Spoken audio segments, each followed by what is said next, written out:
Hello प्यारे बच्चों, जैसा कि आपने पहले मेरे साथ जो पिछली वीडियो में क्या पढ़ा था, टेंस के बारे में पढ़ा था। क्या पढ़ा था?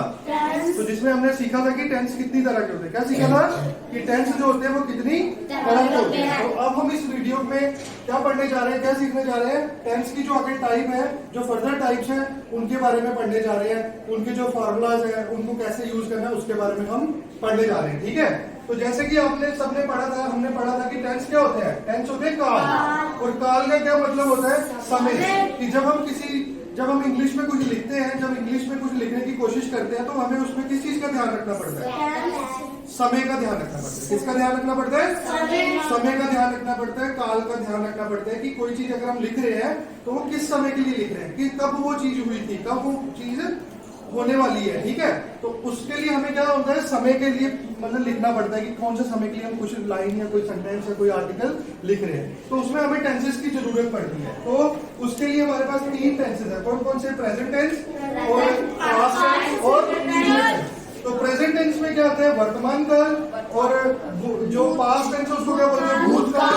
और फ्यूचर टेंस उसे बोलते हैं भविष्य काल। ठीक है, और अगर आप उसको और आसान तरीके से समझ रहे हो तो जब हम कोई प्रेजेंट के बारे में कोई बात लिखते हैं, प्रेजेंट समय की कोई बात लिखते हैं, तो हम कौन सा टेंस इस्तेमाल करते हैं? Present tense. और जब हम किसी कल की या पुरानी बात के बारे में कुछ लिखते हैं तो तब हम कौन सा टेंस यूज करते हैं? पास्ट टेंस, भूतकाल, जो पास्ट का समय होता है। और जब हम फ्यूचर के बारे में, जो भविष्य में या कल या परसों कोई चीज होने वाली है, उसके बारे में हमें कुछ लिखना है, कोई आर्टिकल लिखना है, कुछ लिखना है, तो तब हम कौन सा टेंस यूज करते हैं? फ्यूचर टेंस या भविष्य टेंस। ठीक है, अब हम जो हमारी फर्दर टाइप्स है, जो हमने हर टेंस को 4 पार्ट्स में डिवाइड किया है, उनकी हम टाइप्स के बारे में पढ़ेंगे। ठीक है, तो अब हम फर्स्ट कौन सा ले लेते हैं? Simple indefinite tense. तो कौन सा लिया हमने? Simple indefinite tense. तो आपने ये याद रखना है, या तो ये प्रेजेंट सिंपल है, ठीक है, या मतलब कि इंडेफिनिट भी बोलते हैं इसको। क्या बोलते हैं? सिंपल भी बोलते हैं, क्या बोलते हैं?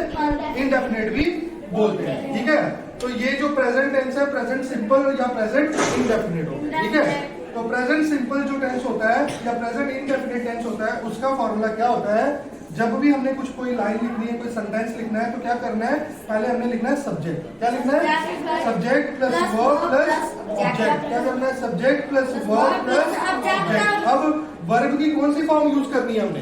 First form of verb. तो ये फॉर्मूला है सिंपल प्रेजेंट टेंस का, subject plus verb plus object. ठीक है, तो आपको कभी भी अपनी लाइफ में कभी नहीं भूलना है कि जब भी आप कोई लाइन लिखते हो, कोई सेंटेंस लिखते हो, कोई आर्टिकल लिखते हो, तो आपको कौन सा फॉर्मूला यूज करना है? Subject plus verb plus object. आप ऐसा मत सोचो कि आपको आज ही सब कुछ याद हो जाएगा, क्योंकि practice make a man perfect. जैसा कि आप सब जानते हैं, प्रैक्टिस क्या करती है? हमें परफेक्ट बनाती है। ठीक है, कोई भी मतलब कि बिना प्रैक्टिस के परफेक्ट नहीं हो सकता। तो आपको इनको बार बार प्रैक्टिस करना है अपने घर पे जाके 10, 20, 30, 40, 50 बार, जितना आपको अच्छा लगे। ठीक है, ऐसा नहीं कि आप बोर होके कर रहे हो।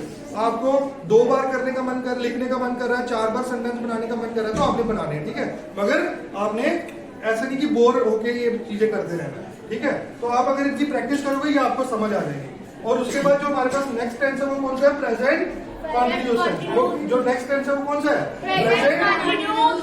तो ये हमारा सेकंड मतलब की टाइप है, सेकंड टाइप है किसकी? प्रेजेंट टेंस की। ठीक है, तो इसमें हम क्या करते हैं? इसमें क्या formula? Subject plus is and are plus verb first form plus ING plus object. ठीक है, तो इसका जो फॉर्मूला है subject plus is and are plus verb plus ING plus object. तो मतलब हम अगर कोई भी सेंटेंस लिखते हैं कंटिन्यूअस में, प्रेजेंट कंटिन्यूअस में, तो हमें क्या करना है? सब्जेक्ट लिखना है, या तो इज लिखना है, या एम लिखना है, या आर लिखना है। ठीक है, और उसके बाद हमें क्या लिखना है? वर्ब लिखनी है, और उसके साथ आईएनजी लगाना, और उसके बाद ऑब्जेक्ट लिखना है। ठीक है, तो ये है हमारा प्रेजेंट कॉन्टिन्यूअस टेंस। तो इनकी एग्जांपल भी जैसे मैंने लिखी है, Raju teach tense, Raju is teaching tense. तो धन्यवाद आपके, ये आपने टेंस सुने हो इस वीडियो में, और आगे नेक्स्ट हम अगले टेंसेस की वीडियो बनाएंगे, जिसे आप देखना, लाइक शेयर करना, और सबके साथ सबको मेरा चैनल सब्सक्राइब करने के लिए।